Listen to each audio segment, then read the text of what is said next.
Hello everyone, आशा करता हूँ आप लोग अच्छे होंगे।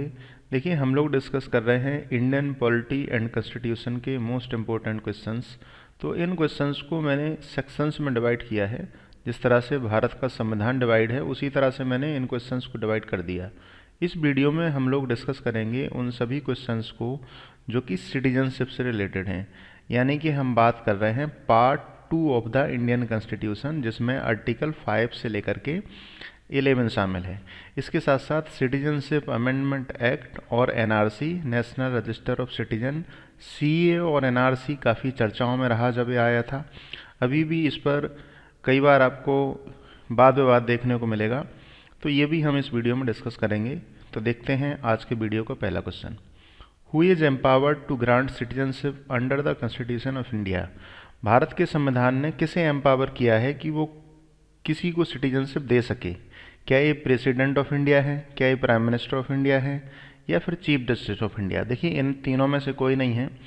सिटीजनशिप देने का अधिकार आर्टिकल 11 के तहत केवल पार्लियामेंट ऑफ इंडिया को मिला हुआ है। Next question, which article of the Indian constitution deals with the acquisition and termination of citizenship?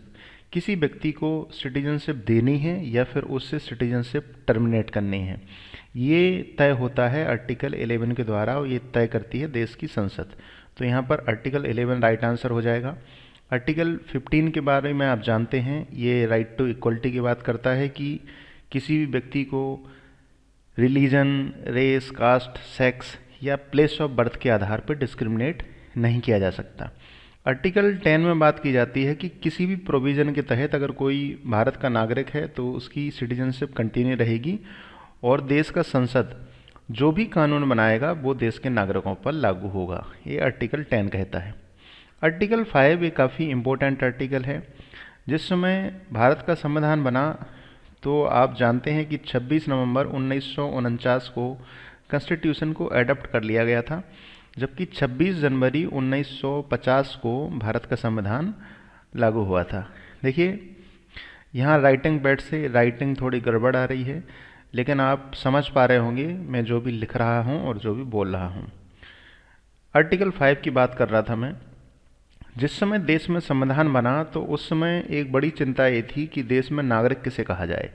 एक तो भारत का विभाजन हो गया, लोगों का माइग्रेशन हुआ, कुछ लोग पाकिस्तान से भारत आए, कुछ लोग भारत से पाकिस्तान गए। वहाँ भी ईस्ट पाकिस्तान और वेस्ट पाकिस्तान, दो पाकिस्तान के हिस्से थे। तो आर्टिकल 5 में कहा गया कि ऐसा कोई भी व्यक्ति जिसका या तो भारत में जन्म हुआ हो, या उसके पेरेंट्स में से किसी एक का जन्म भारत में हुआ हो, या फिर वो 26 जनवरी 1950 संविधान लागू होने की डेट से पहले 5 साल तक भारत में रहा हो, तो उसको भारत का नागरिक माना जाएगा। ये बात उस समय आर्टिकल 5 ने की थी। हालांकि आज के समय में कौन सा व्यक्ति सिटीजन होगा, सिटीजनशिप कैसे मिलेगी, वो कैसे टर्मिनेट होगी, ये गवर्न होता है सिटीजनशिप एक्ट 1955 से। और हम लोग सिटीजनशिप एक्ट 1955 से रिलेटेड काफ़ी क्वेश्चंस को देखेंगे। अभी देखते हैं question number 3। What is the primary mode of acquiring citizenship in India?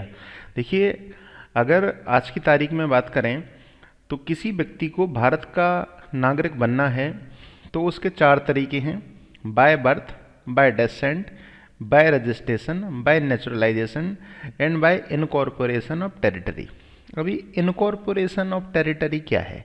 देखिए, मान लो कि कल के दिन मालदीव को भारत में शामिल कर लिया जाए, तो मालदीव के जितने नागरिक होंगे उनको ऑटोमेटिकली इंडिया की सिटीजनशिप मिल जाएगी। इसके साथ साथ में जन्म के आधार पे, डेसेंट यानी कि अगर उसके माता पिता भारत के नागरिक हैं उस आधार पे, रजिस्ट्रेशन करवा के। रजिस्ट्रेशन करवाने वाली व्यवस्था क्या है कि मान लो कि आप और आपकी वाइफ सेटल हो जाते हैं यूएसए में, और यूएसए में आप दोनों का बच्चा होता है, तो वो कहाँ का नागरिक होगा? तो यूएसए का लॉ ये कहता है कि कोई व्यक्ति अगर यूएसए में पैदा हुआ है तो वो यूएसए का नागरिक रहेगा। तो लॉ के आधार पे यूएसए का सिटीजन हो गया, लेकिन उसके माँ बाप भारत के हैं, तो उसके माँ बाप ये भी डिसाइड कर सकते हैं कि मुझे यूएसए की सिटीजनशिप नहीं देनी, मुझे सिटीजनशिप देनी है इंडिया की, और वो इंडिया की सिटीजनशिप के लिए रजिस्ट्रेशन करा सकते हैं। और ऐसा रजिस्ट्रेशन उनको 1 साल के अंदर अंदर करवाना होता है। जब बच्चा 18 साल का हो जाएगा तो 18 साल के होने के बाद ये तय करेगा कि वो नागरिक भारत का रहना चाहता है या फिर वो यूएसए का रहना चाहता है। लेकिन ये 5 मेथड मैंने बताया जिससे किसी भी व्यक्ति को इंडिया की सिटीजनशिप मिलती है। 4 यहाँ पर ऑप्शन दिए हुए हैं और 5वां इनकॉर्पोरेशन ऑफ टेरिटरी। इसमें प्राइमरी मोड कौन सा है? देखिए प्राइमरी मोड है by birth. Next question, who is considered a natural born citizen of India? Natural born citizen of India किसे माना जाए? Anyone born in India? देखिए ऐसा नहीं है, किसी व्यक्ति के भारत में जन्म हो जाए तो भारत का सिटीजन रहे, ये जरूरी नहीं है। एनीवन विद इंडियन एंसेस्टरी, मान लो कि आपने किसी रसियन या टर्किश लड़की से शादी की और आप वहाँ पर बस गए, आपकी एंसेस्टरी इंडियन है, तो क्या उसको नेचुरल बॉर्न सिटीजन माना जाएगा? बिल्कुल नहीं माना जाएगा। एनीवन वॉन टू इंडियन पेरेंट्स, ये हमारा राइट आंसर है। अगर पेरेंट्स इंडियन हैं, इंडिया के सिटीजन हैं, तो हम उसको नेचुरल बॉर्न सिटीजन कहेंगे। भले ही उसका जन्म भारत में हो या भारत के बाहर हो, उसको भारत की सिटीजनशिप मिल जाएगी। अगर भारत में जन्म होता है तो ऑटोमेटिकली मिल जाएगी, और भारत के बाहर जन्म होता है तो सिटीजनशिप के लिए रजिस्ट्रेशन करवाना पड़ेगा। Anyone residing in India for 5 year, ये ऑप्शन नहीं है, ऑप्शन सी हमारा राइट आंसर हो गया। देखिए सिटीजनशिप से रिलेटेड क्वेश्चंस जनरली थोड़े से एनालिटिकल क्वेश्चंस होते हैं। हमें एक समझ को डेवलप करना है जिससे कि एग्जाम में बिना गलती किए हम आंसर दे पाएँ। द सिटीजनशिप एक्ट 1955 जिसकी मैं बात कर रहा था, केम इनटू इफेक्ट। ये इफेक्ट में कब आया? तो ये डेट काफ़ी इंपॉर्टेंट है, 30 दिसंबर 1955। 30 दिसंबर 1955 से सिटीजनशिप एक्ट लागू होता है और अब तक ये लागू है, हालांकि इसमें बहुत सारे अमेंडमेंट किए गए हैं। Who has the power to grant a certificate of naturalization under the citizenship act? देखिए नेचुरलाइजेशन से सिटीजनशिप कैसे मिलती है? मान लो कि कोई विदेशी नागरिक है, वो पिछले 12 सालों से भारत में रह रहा है और वो चाहता है भारत का नागरिक बनना, तो क्या वो भारत का नागरिक बन सकता है? बिल्कुल बन सकता है। इसी को कहते हैं हम नेचुरलाइजेशन। इसमें सिंपल प्रोविज़न ये है कि जिस समय आप सिटीजनशिप के लिए अप्लाई कर रहे हो, उस एप्लीकेशन डेट के पहले 1 साल तक आपका इंडिया में रहना कंपलसरी है।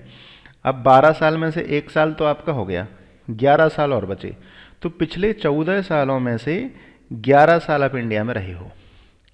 11+1 वाला फॉर्मूला आप याद रखें कि जिस समय आप सिटीजनशिप के लिए अप्लाई करते हैं तो उस डेट से 1 साल पहले तक आपका इंडिया में होना ज़रूरी है, और उस डेट से पिछले 14 सालों में 11 साल और अगर वो भारत में रहा है, यानी कि टोटल 12 साल वो इंडिया में रहा है, तो वो इंडिया की सिटीजनशिप के लिए अप्लाई कर सकता है, जिसको हम कहते हैं naturalisation.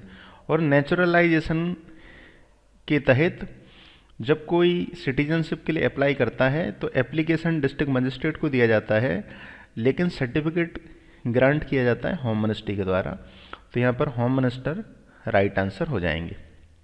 Next question, question number 7 कह रहा है what is the minimum residency requirement for naturalization as per the citizenship act. मैंने डिटेल में बात की, 12 साल इसके लिए टाइम है, और वो 12 साल किस तरह से है ये भी आपने समझा। नेक्स्ट क्वेश्चन है क्वेश्चन नंबर 8। देखिए किसी व्यक्ति को अगर सिटीजनशिप दे दी गई है तो उसकी सिटीजनशिप वापस भी ली जा सकती है। ये देखने को मिलेगा क्वेश्चन नंबर 8 में, which of the following is not a method of losing citizenship. ऐसा कौन सा मेथड नहीं है जिससे कोई व्यक्ति सिटीजनशिप को खो सकता है? रेनंसिएशन, टर्मिनेशन, डेप्रीवेशन, अबंडनमेंट। बड़े हैवी टर्म लग रहे हैं देखने को, एक बार इनको समझ लेते हैं कि इसका मतलब क्या है। देखिए रेनंसिएशन का मतलब है कि कल के दिन आप किसी फॉरेन कंट्री में शिफ्ट हो जाते हैं और आप वहाँ की सिटीजनशिप ले लेते हैं और आप इंडिया की सिटीजनशिप को छोड़ देते हैं, तो इसको कहेंगे मैं रेनंसिएशन। ऐसा बहुत सारे लोग करते हैं। टर्मिनेशन, ये वो व्यवस्था है कि आप किसी दूसरे देश में चले जाते हैं, वहाँ की सिटीजनशिप ले लेते हैं, लेकिन आप इंडिया की सिटीजनशिप को नहीं छोड़ते हैं। ऐसे में इंडिया की सिटीजनशिप सरकार टर्मिनेट कर दोगी। अब आप कहोगे कि भाई मैं तो चाहता हूँ कि मैं अमेरिका का भी नागरिक रहूँ और भारत का भी नागरिक रहूँ। देखिए ये हमारे संविधान के हिसाब से पॉसिबल नहीं है। भारत डबल सिटीजनशिप को अलाउ नहीं करता। तो या तो आप यूएसए के नागरिक रह सकते हैं या फिर आप इंडिया के नागरिक रह सकते हैं। डेप्रीवेशन क्या होता है? डेप्रीवेशन, कोई व्यक्ति सिटीजनशिप के लिए अप्लाई करता है और बाद में ऐसा पता चलता है कि उसने सिटीजनशिप के लिए अप्लाई करते समय जो जानकारी दी है वो गलत दी है, तो उसके अगेंस्ट एक प्रोसीडिंग शुरू की जाएगी और उसकी सिटीजनशिप को ख़त्म कर दिया जाएगा। इसको कहते हैं हम डेप्रीवेशन। तो रेनंसिएशन से भी कोई व्यक्ति सिटीजनशिप लूज कर सकता है, टर्मिनेशन से भी कर सकता है, डेप्रीवेशन से भी कर सकता है। अबंडनमेंट जैसी व्यवस्था भारत के संविधान में नहीं है और यही पूछा गया था कि which is not a method, तो हमारा ऑप्शन डी राइट आंसर हो गया। कई बार एग्जाम में हम क्वेश्चन करने की हड़बड़ाहट में ये देखना भूल जाते हैं कि इज लिखा है कि इज नॉट लिखा है, तो थोड़ा सा अपने मन को शांत रख के हमें सवालों को सॉल्व करना है। वैसे भी मस्तिष्क की शांति बहुत ज़रूरी है। Under the citizenship act who is entitled to register as an overseas citizen of India. देखिए, अभी मैं बात कर रहा था कि आप चले गए यूएसए, आपने यूएसए की सिटीजनशिप ले ली, इंडिया की सिटीजनशिप आपकी ऑटोमेटिकली चली जाएगी। लेकिन ऐसे में भारत सरकार ने एक व्यवस्था कर रखी है कि ओवरसीज सिटीजन ऑफ इंडिया का कार्ड बनता है, ओसीआई कार्ड। ओसीआई कार्ड के लिए आप होम मिनिस्ट्री में अप्लाई करते हैं और जब आपको ये कार्ड मिल जाता है तो आप ये कह सकते हैं कि एक प्रकार की भारत देश की नागरिकता होती है। उसको हम ओरिजिनली सिटीजनशिप नहीं कह सकते, इसीलिए हम इसको ओवरसीज सिटीजन कहते हैं। ऑप्शंस देख लेते हैं। नॉन रेजिडेंट इंडियन, एनआरआईज कौन होते हैं? कई बार कोई भी व्यक्ति जो विदेश में रहता है हम उसको एनआरआई कह देते हैं, जबकि ऐसा नहीं है। एनआरआई वो लोग होते हैं जो भारत के नागरिक तो हैं, लेकिन वो 183 या उससे ज़्यादा दिनों के लिए विदेश में रह रहे हैं। अब साल भर में आप जानते हैं, अगर लीप ईयर की हम बात ना करें कि 365 दिन होते हैं, तो या तो वो व्यक्ति 183 या उससे अधिक समय तक विदेश में रहा हो या 182 या उससे कम समय तक भारत में रहा हो, दोनों एक ही बात है। तो ऐसे व्यक्ति को हम कहेंगे नॉन रेजिडेंट इंडियन। अब आप यहाँ पर देख रहे हैं कि अगर कोई एनआरआई है तो वो तो भारत का नागरिक ऑलरेडी है, उसको ओसीआई कार्ड की ज़रूरत नहीं है। ओसीआई कार्ड की ज़रूरत उस व्यक्ति को पड़ती है जिसके पास विदेश की नागरिकता होती है। नेक्स्ट ऑप्शन देखते हैं। Foreign nationals married to Indian citizen, अगर कोई विदेश का नागरिक है और भारत के नागरिक से शादी कर लेता है तो क्या उसको ओसीआई कार्ड मिलेगा? बिल्कुल नहीं मिलेगा। ये केवल उन इंडियन सिटीजन्स के लिए है जो बाद में फॉरेन के सिटीजन बन गए हैं। डबल सिटीजनशिप ऐसा कॉन्सेप्ट इंडिया में नहीं है।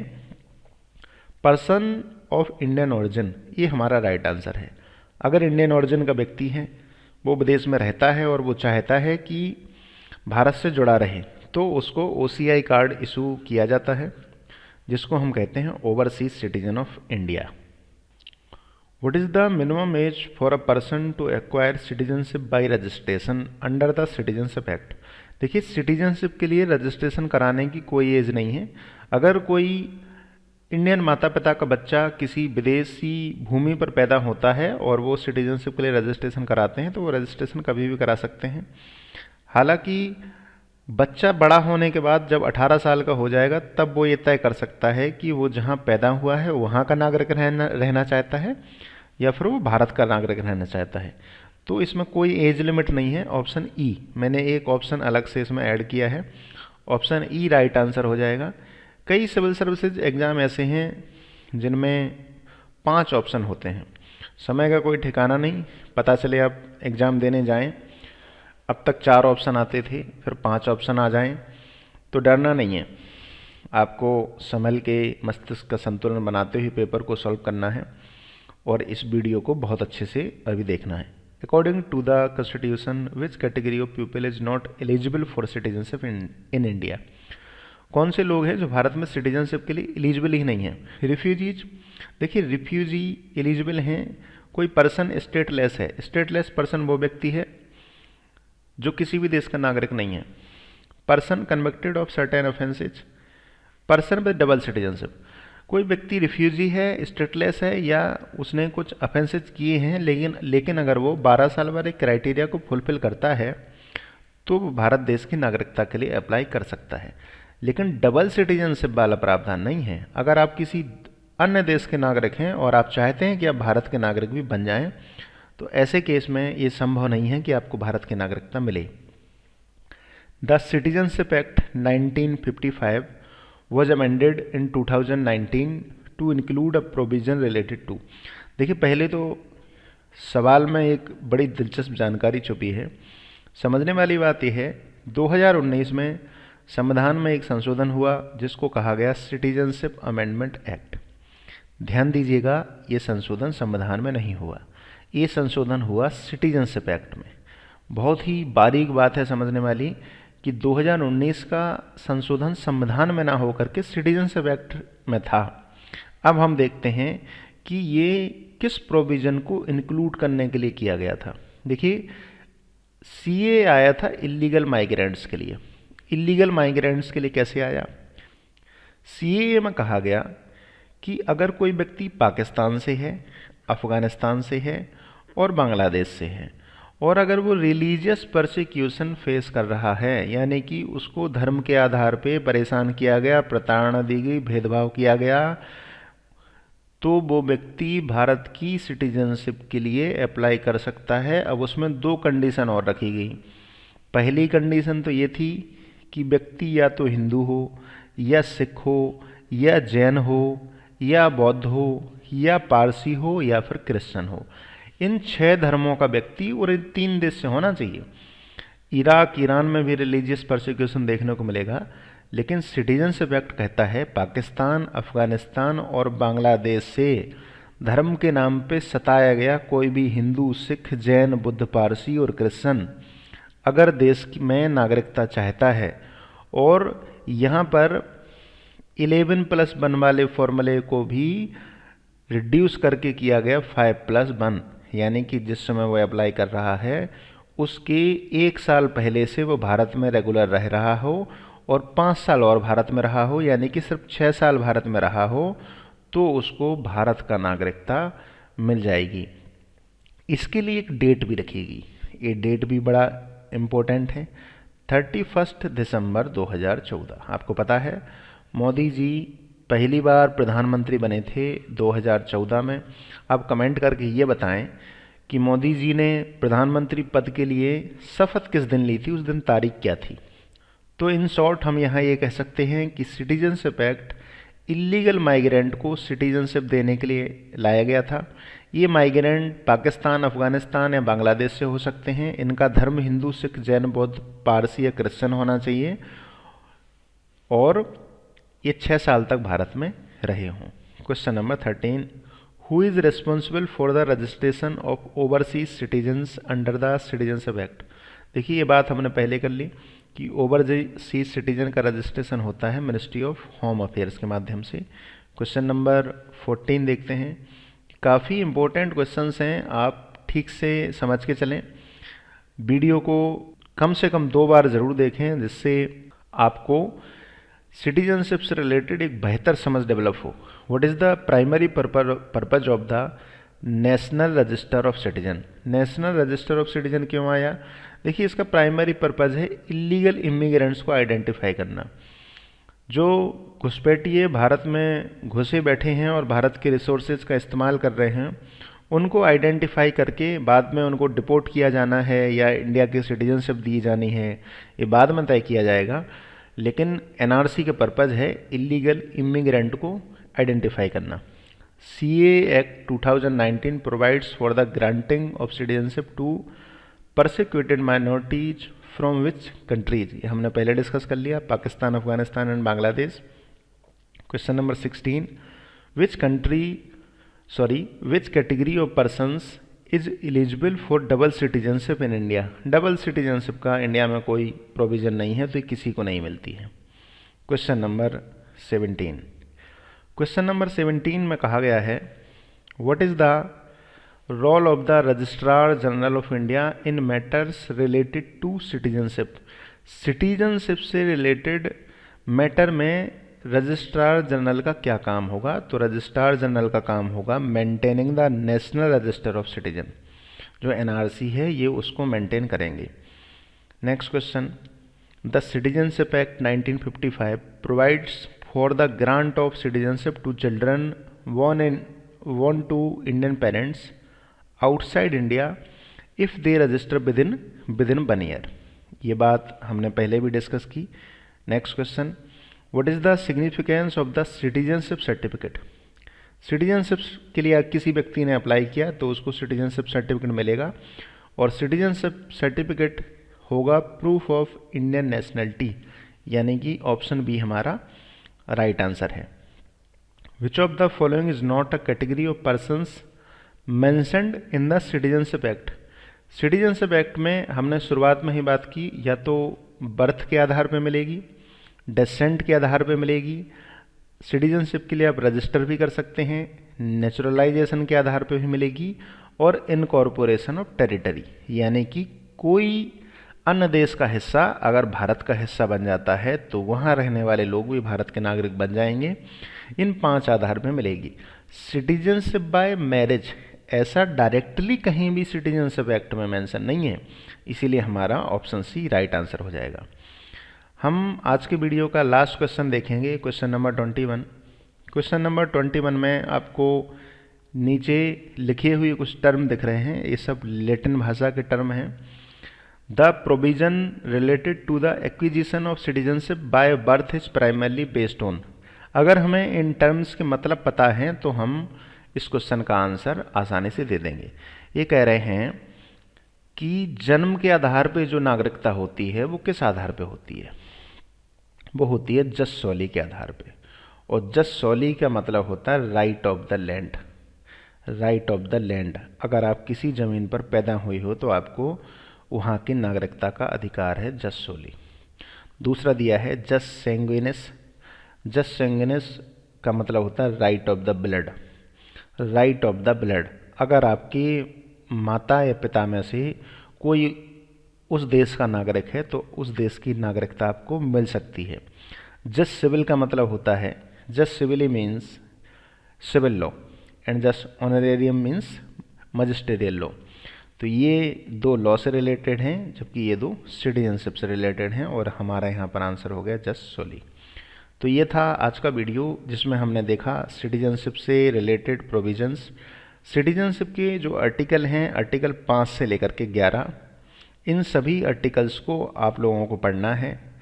क्वेश्चन आंसर फॉर्मेट में पढ़ के काफ़ी कुछ सीखा जा सकता है, लेकिन हमें एक डिटेल फॉर्मेट में भी स्टडी करनी चाहिए जो सिर्फ बुक से हो सकती है। बहुत सारे यूट्यूबर्स इस बात को कभी रिकॉग्नाइज नहीं करेंगे कि बुक से पढ़ना कितना ज़रूरी है, लेकिन मैं आप लोगों से ज़रूर कहूँगा कि अगर आप लोग ऑनेस्टली सिविल सर्विसेज एग्ज़ाम के लिए तैयारी कर रहे हैं तो आप लोगों को इस तरह के वीडियोज़ भी देखने चाहिए, और इसके साथ साथ बुक से भी स्टडी करने चाहिए। अगर आपको वीडियो अच्छा लगा है तो चैनल को सब्सक्राइब करना मत भूलिएगा। जय हिंद, जय भारत।